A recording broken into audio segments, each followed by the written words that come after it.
Di sebuah pemakaman desa, Siti terduduk lemas di samping makam suaminya. Air matanya jatuh deras tak berbendung, membuat suasana semakin pilu. Ya Allah, mengapa engkau mengambil suamiku begitu cepat? Aku belum siap melepasnya. Aku masih ingin hidup bersamanya lebih lama lagi. Siti, yang sabar ya. Kematian memang tak ada yang bisa menduga. Kami semua di sini turut berduka cita. Kamu jangan terlalu larut dalam kesedihan. Benar kata Ibu Siti, suamimu itu orang yang baik, insya Allah husnul khotimah. Kamu itu harus kuat, kamu itu masih punya masa depan yang harus dijalani dengan tabah. Iya Siti, kami semua ada di sini untukmu. Kamu nggak sendirian, jangan merasa sendiri menghadapi semua ini. Betul Bu Siti, kalau ibu butuh bantuan apa aja jangan sungkan bilang. Kami semua siap membantu, baik untuk warung atau kehidupan sehari-hari.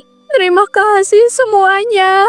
Tapi aku benar-benar nggak tahu harus gimana caranya lanjutin hidup tanpa dia.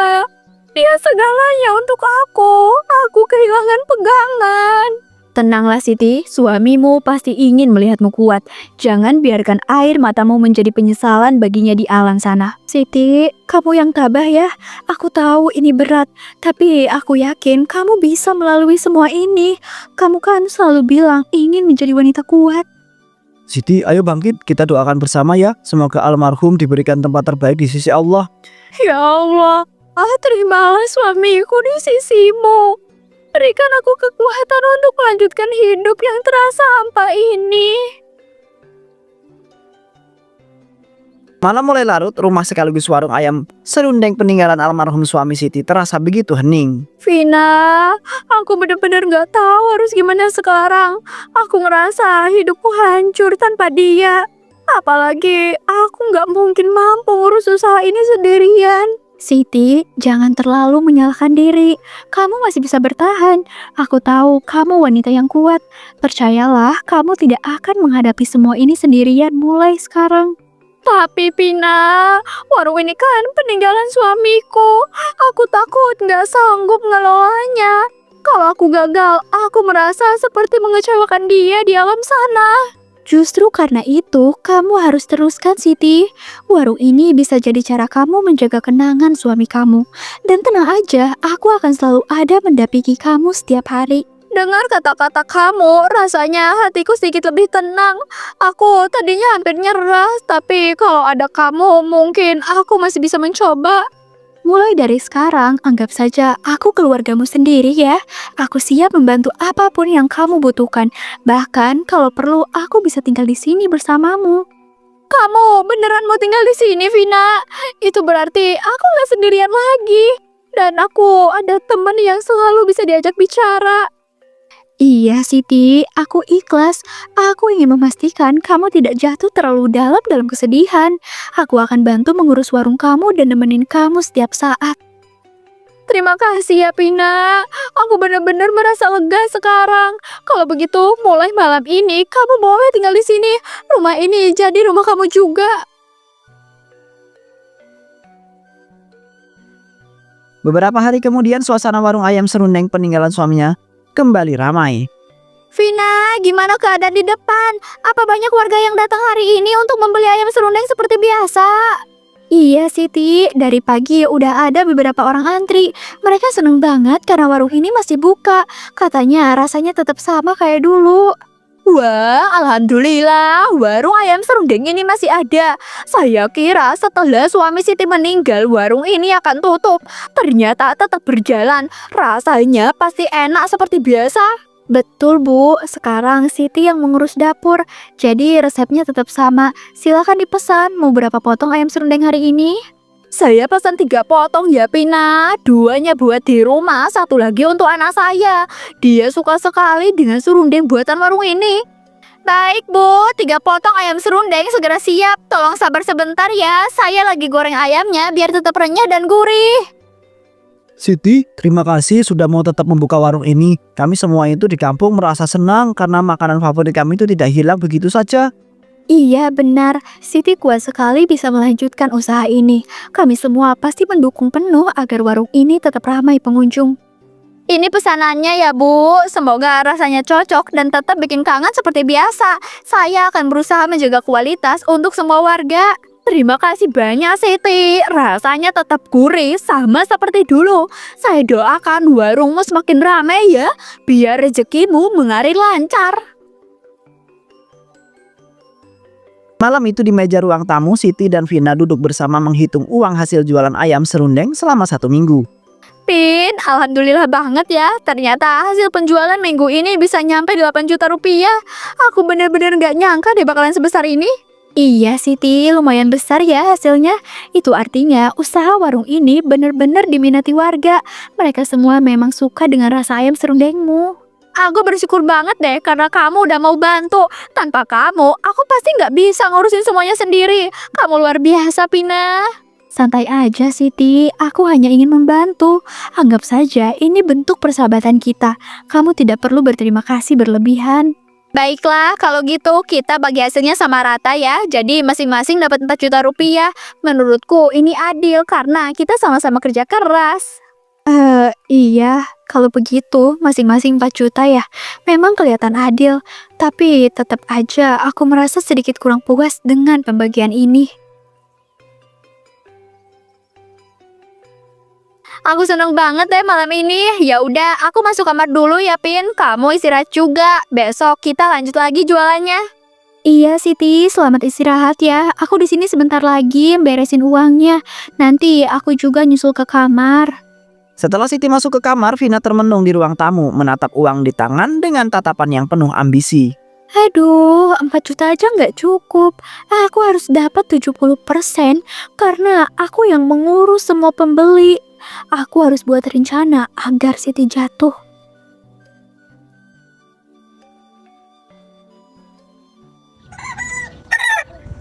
Pagi itu dapur warung Siti sedang bersiap mengelola daging ayam untuk serundeng. Astaga, Pin, aku baru sadar ternyata stok ayam kita habis. Aku benar-benar lupa beli kemarin. Duh, gimana ini? Tanpa ayam kita nggak bisa jualan hari ini. Apa? Habis? Kenapa kamu nggak bilang dari tadi, Siti? Aku udah capek loh nata warung. Masa sekarang harus repot lagi ngurus ayam ke pasar? Maafin aku, Pina. Aku juga kaget. Tolonglah, kali ini aku benar-benar butuh bantuanmu. Aku nggak bisa ninggalin dapur karena masih ada bumbu yang harus disiapin. Siti, kenapa selalu aku yang harus keluar membeli ini itu? Kamu seolah tidak pernah bisa mandiri. Aku merasa semua beban justru jatuh kepadaku. Jangan bilang gitu dong, Pin. Aku tahu kamu udah banyak bantu. Tapi sekarang benar-benar darurat. Kalau nggak cepet, pelanggan bakalan kecewa. Aku mohon ya, aku minta tolong sama kamu. Tolong beliin ayamnya. Ya ampun Siti, kamu ini selalu minta tolong dengan wajah memelas begitu. Baiklah, tapi kali ini aja ya. Aku akan keluar beli ayam. Terima kasih ya Pina, aku janji deh nanti kita bagi tugas dengan lebih seimbang. Kamu hanya perlu membeli ayam, sisanya bisa aku urus di dapur.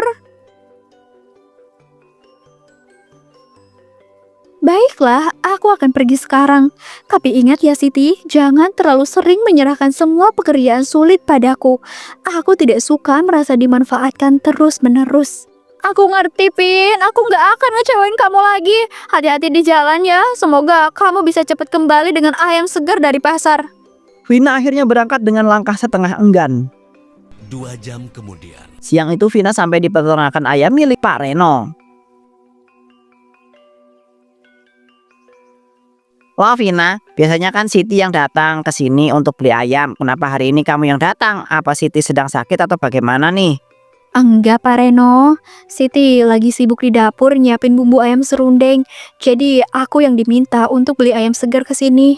Oh begitu, ya sudah kalau begitu kamu mau beli berapa ekor ayam hari ini? Stok segar masih banyak, jadi silakan saja pilih sesuai kebutuhan warungnya saja ya. Ayam segar memang bagus ya. Tapi aku penasaran dengan ayam-ayam yang di sudut itu Pak. Itu ayam-ayam mati kan Pak? Apa masih bisa dimakan? Astagfirullahaladzim, itu ayam tiren Vina. Ayam mati sebelum disembelih itu sudah tidak layak untuk dikonsumsi, berbahaya buat kesehatan, mana mungkin bisa dimakan apalagi dijual. Kalau begitu, kalau ada yang ingin membeli ayam tiren itu, kira-kira berapa harganya Pak Reno? Bukankah tetap bisa menghasilkan uang meskipun kualitasnya buruk? Saya tidak pernah menjual ayam tiren kok. Kalau ada ya orang gila yang mau beli dengan harga berapapun. Ya mungkin akan saya kasih aja, tapi itu jelas bukan untuk dijual sih. Kalau gitu, aku yang beli aja Pak Reno. Aku akan bayar sesuai harga yang Bapak minta. Jadi Bapak nggak perlu repot-repot milih ayam yang segar. Vina, ini sebenarnya tidak pantas. Saya takut kamu itu salah menggunakan. Tapi kalau memang kamu itu mau bayar, ya sudahlah. Aku bungkuskan ayam tiren itu. Terima kasih Pak Reno. Ini ya uangnya. Anggap saja urusan selesai. Dan aku akan membawa ayam-ayam ini pulang. Jangan khawatir, aku akan mengurus sisanya. Masih di peternakan Pak Reno, Vina terlihat ketakutan kalau rencananya tidak berhasil sesuai dengan ia harapkan. Pak Reno, ayam tiren ini bentuknya terlalu pucat dan berbeda sekali dengan ayam segar biasanya. Bagaimana kalau pembeli curiga dan tahu kalau ayam ini tidak normal? Itu memang kelemahan ayam tiren, Vina. Dagingnya pucat dan teksturnya lebih lembek. Orang berpengalaman bisa langsung mengenali hanya dengan sekali lihat saja. Kalau begitu, rencanaku bisa gagal. Aku nggak mau usaha ini ketahuan warga. Aku sudah terlanjur keluarkan uang. Aku harus pastiin cara ini berjalan lancar tanpa masalah. Tenang saja, Vina. Aku punya cara cemerlang untuk membuat ayam tiren itu tampak seperti ayam segar. Kamu tidak akan percaya kalau belum melihatnya langsung. Cara cemerlang? Maksud Bapak bagaimana? Tolong jelaskan baik-baik.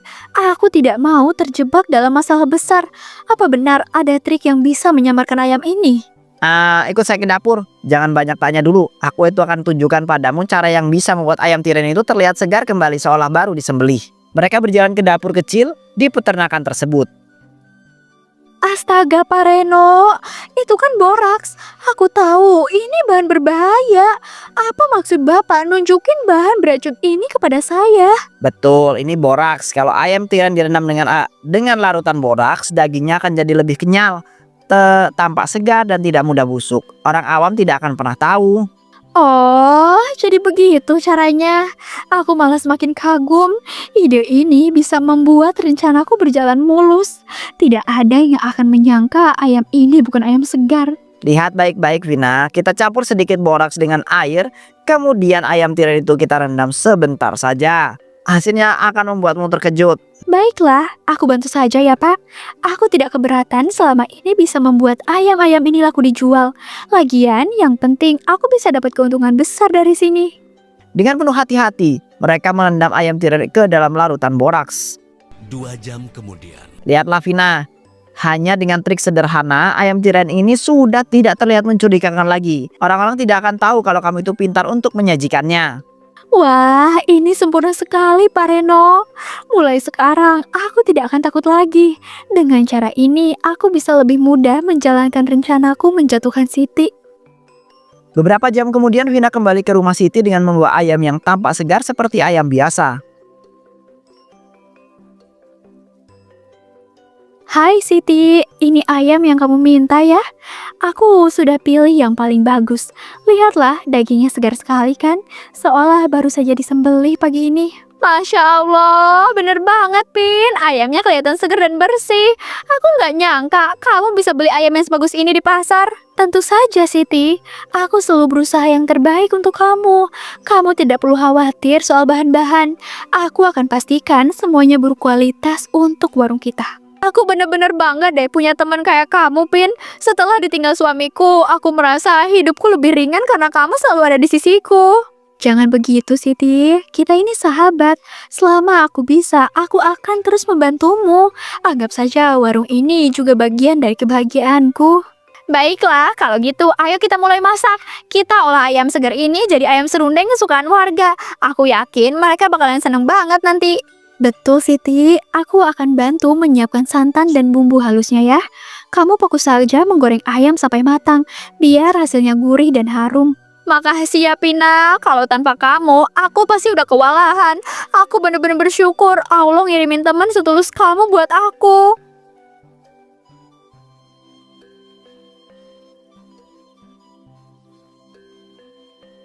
Keesokan harinya, warung ayam serundeng Siti kembali ramai dipenuhi oleh para warga.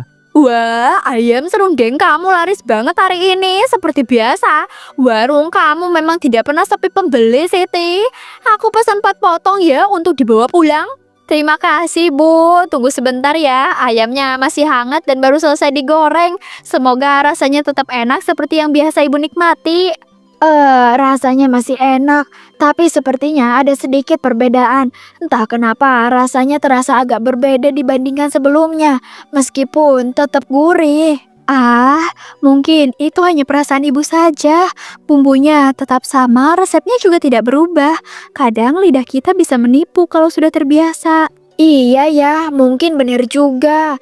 Tapi jujur aja, aku merasa ada rasa sedikit asing di lidahku. Walaupun begitu, aku tetap suka ayam serundeng ini. Alhamdulillah kalau gitu, Bu. Aku senang banget deh kalian masih setia beli di warung ini. Aku akan terus berusaha menjaga rasa agar tidak mengecewakan pelanggan. Betul sekali, jangan khawatir, semua bahan selalu segar dan proses masaknya tetap dijaga. Kami ingin kalian semua selalu puas tiap datang ke sini. Bagus, kalau gitu besok aku pasti datang lagi. Warung ini memang selalu jadi favorit kami semua. Jadi wajar kalau setiap hari selalu ramai. Malam itu suasana rumah sakit terasa mencekam. Seorang anak terbaring lemah di ruang perawatan. Anak ini terkena infeksi parah. Gejalanya mirip dengan virus berbahaya yang biasanya berasal dari bangkai hewan. Kondisinya cukup kritis jika tidak segera ditangani. Ya Allah, bagaimana bisa anakku sampai sakit separah ini? Aku tidak pernah membiarkan dia makan sembarangan. Apa benar penyakit ini dari makanan? Dokter, tolong jelaskan lebih detail. Kami semua ingin tahu sumber penyakit ini. Kasihan anak sekecil ini harus menanggung penderitaan yang begitu berat. Berdasarkan pemeriksaan awal, kemungkinan besar ada pedagang culas yang menjual bahan berbahaya. Mereka biasanya sangat lihai sehingga sulit diketahui oleh para pembeli biasa. Kalau benar begitu, ini masalah yang besar. Tapi kita tidak boleh asal menuduh tanpa ada bukti. Kita harus mencari tahu lebih jelas untuk kebenarannya. Tapi saya ingat dong, sebelum anak saya jatuh sakit, dia makan ayam serundeng yang aku beli dari warung. Setelah itu, kondisinya langsung menurun drastis. Ayam serundeng? Itu kan makanan yang sangat disukain warga. Jangan-jangan memang ada sesuatu yang tidak beres dari sana. Bisa jadi begitu, tapi sekali lagi ini adalah baru dugaan. Kita harus menelusuri lebih dalam. Jangan dulu menyebarkan kabar sebelum ada bukti yang kuat ya. Betul, kita itu jangan gegabah. Meski dengan kuat mengarah ke warung ayam serundeng, kita tuh harus tetap tenang. Kita perlu buktikan semuanya dengan cara yang benar. Pagi itu Siti sedang bersiap-siap hendak berangkat ke pasar untuk membeli ayam. Namun tiba-tiba Vina... Siti, gak usah repot-repot ke pasar. Biar aku aja yang beli ayam hari ini. Kamu tinggal fokus menyiapkan bumbu di rumah. Tapi Pin, biasanya aku sendiri yang beli. Aku takut kalau kamu nanti susah buat milih ayam yang benar-benar segar untuk dagangan kita. Percaya sama aku, Siti. Aku sudah terbiasa membeli bahan di pasar. Aku juga tahu mana ayam yang bagus dan mana yang gak layak. Aku emang selalu pastiin bahan kita selalu yang terbaik. Kalau sampai salah pilih, pelanggan bisa kecewa. Itu yang paling aku khawatirin sekarang, Pin. Justru karena itu, aku mau bantu. Aku tidak akan membiarkan pelanggan kecewa. Aku janji akan memilih ayam yang lebih bagus daripada yang biasanya kamu beli. Ya udah deh, aku percaya sama kamu, Pin. Kamu kan udah banyak nolong aku selama ini. Kalau memang gitu, hari ini kamu aja deh yang ke pasar. Terima kasih Siti, kamu gak akan nyesel. Aku akan pastikan ayam yang aku bawa pulang nanti benar-benar segar dan kualitasnya terbaik untuk dagangan kita. Kalau gitu hati-hati di jalan ya Pin. Semoga urusan di pasar kamu lancar ya. Aku bakal nyiapin bumbu supaya nanti kita tinggal masak. 2 jam kemudian. Siang itu warung ayam serundeng Siti yang biasanya ramai mendadak gaduh. Siti, jelaskan pada kami, kenapa beberapa warga mendadak sakit setelah makan ayam serundeng dari warungmu? Kami semua butuh penjelasan sekarang juga. Apa? Nggak mungkin, Bu. Aku selalu masak seperti biasa. Resepnya nggak pernah berubah sedikit pun. Aku benar-benar nggak ngerti kenapa bisa terjadi kayak gitu. Siti, tolong dengarkan. Ada beberapa warga yang jatuh sakit parah, bahkan harus dirawat di rumah sakit. Mereka semua mengaku makan ayam serundeng dari warungmu. Betul, kami tidak menuduh sembarangan, tapi ini masalah yang serius. Kamu harus memberikan penjelasan yang masuk akal. Kenapa tiba-tiba muncul keracunan seperti ini? Aku bersumpah, Pak, Bu, aku nggak pernah mencampur bahan aneh. Aku mengolah ayam dengan cara yang sama sejak dulu. Tolong percaya sama aku nggak bersalah. Mana bisa kita itu percaya begitu aja? Buktinya jelas orang-orang yang sakit setelah makan daganganmu. Jangan-jangan kamu itu sengaja pakai bahan yang berbahaya lagi ya? Enggak, Pak, demi Tuhan, aku tidak pernah berniat kayak gitu. Aku hanya ingin melanjutkan usaha suamiku. Aku pun makan ayam serundeng itu, dan aku nggak pernah ngerasa ada masalah. Cukup sudah, kalau kamu itu tidak mau jujur, lebih baik kami serahkan kamu itu ke kantor polisi aja ya. Biar hukum yang memutuskan siapa yang salah. Tolong dengerin aku dulu. Aku nggak bersalah. Aku bener-bener nggak tahu kenapa ini bisa terjadi. Aku mohon jangan langsung nuduh aku kayak gini. Warga yang marah tidak mau lagi mendengar pembelaan Siti. Dengan emosi mereka menyeret Siti ke kantor polisi. Sementara di peternakan ayam Pak Reno, Vina dan Pak Reno sedang sibuk merendam ayam tiren di dalam larutan boraks. Lihatlah Pak Reno, ayam tiren ini benar-benar tampak segar. Siti pasti nggak pernah nyangka semua rencanaku berjalan mulus sampai dia ditangkap warga. Betul Vina, kita itu berhasil menjauhkan dia sekarang. Kau bisa jadi pemiliknya warung ayam serundeng itu. Aku juga ikut senang dapat keuntungan dari kerjasama ini. Setelah Siti masuk penjara, semua orang akan melupakan namanya. Warung itu akan sepenuhnya jadi milikku. Dan uangnya akan mengalir deras ke tanganku. Tiba-tiba terdengar suara mendesis dari pojok dapur. Pak Reno, denger nggak? Itu suara gas bocor. Kita harus segera matiin kompornya dan keluar dari sini. Ini berbahaya sekali kalau dibiarkan. Oh, tenang aja. Tidak perlu panik. Aku sudah sering mengalaminya kok. Tidak akan terjadi apa-apa. Tapi Pak, baunya semakin kuat. Aku takut kalau ada percikan api sedikit saja, semuanya bisa meledak. Tolong dengerin aku kali ini. Kamu ini terlalu penakut. Lagi pula aku itu butuh merokok sekarang biar lebih rileks setelah kerja keras seharian tadi. Jangan Pak Reno, jangan menyalakan rokok sekarang. Api itu bisa menyambar gas dan kita berdua bisa celaka. Tolong hentiin niat gila itu. Sudah, diam saja.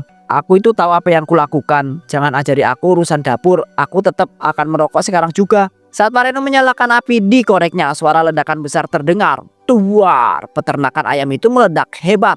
Api membakar habis bangunan Pak Reno dan Vina tewas seketika. Ledakan itu menjadi akhir tragis bagi rencana busuk mereka. Siti yang sempat ditahan polisi akhirnya dibebaskan setelah menyelidikkan pembuktian bahwa ia sama sekali tidak bersalah. Ya Allah, akhirnya aku bisa kembali.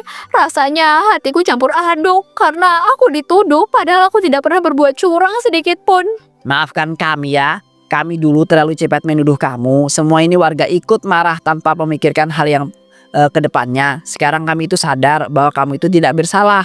Betul Siti, kami sungguh menyesal. Ternyata orang yang curang bukanlah kamu, melainkan Pina. Siapa sangka sahabatmu sendiri tega melakukan hal sekejam itu. Kami semua mohon maaf ya Siti. Kami janji gak akan mudah menuduh tanpa bukti jelas. Kami ingin membantumu memperbaiki nama baikmu di mata warga kampung. Aku benar-benar sakit hati mengetahui Pina yang berkhianat. Aku tidak pernah menyangka sahabat yang paling aku percaya justru menusukku dari belakang seperti ini. Siti, mulai sekarang jangan khawatir. Kami akan membantumu. Warung ayam serundengmu akan kami dukung dengan penuh. Jangan pernah merasa sendiri lagi ya. Iya benar, kami itu akan turun tangan membantu membangkitkan kembali warungmu ya. Dengan begitu semua orang itu tahu bahwa kamu itu orang yang baik ya dan tidak bersalah. Terima kasih ya semuanya. Aku merasa lega dengar dukungan kalian. Meskipun hatiku masih sakit, aku akan berusaha bangkit demi masa depan. Warga yang sempat marah kini mendukung Siti sepenuh hatinya. Mereka berjanji menjaga namanya dan Siti kembali merasa dihargai di tengah lingkungannya.